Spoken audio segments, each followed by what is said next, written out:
आप देख रहे हो ब्रेन वर्कशॉप हिंदी में। क से कबूतर, ख से खजूर,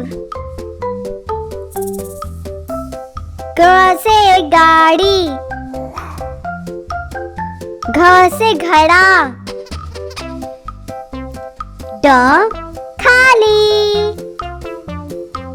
च से चम्मच, छ से छड़ी,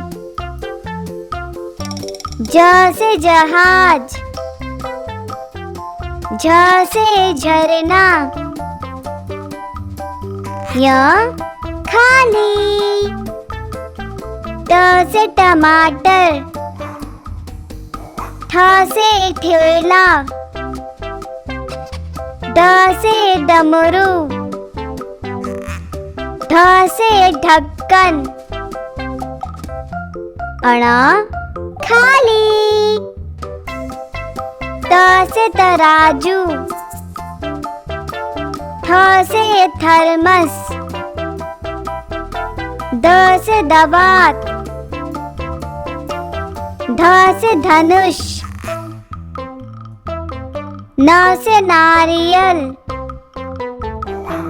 प से पतंग, फ से फल, ब से बर्तन, भ से भवन, म से मछली,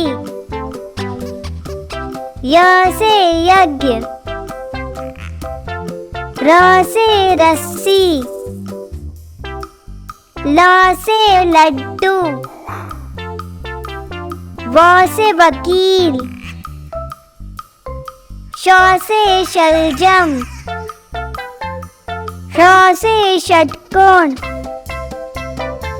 स से सपेरा, ह से हिरन,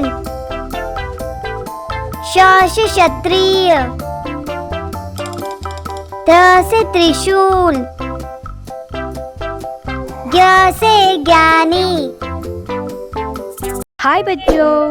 मेरे चैनल को जरूर सब्सक्राइब करें एंड बेल आइकन को प्रेस करना ना भूलें।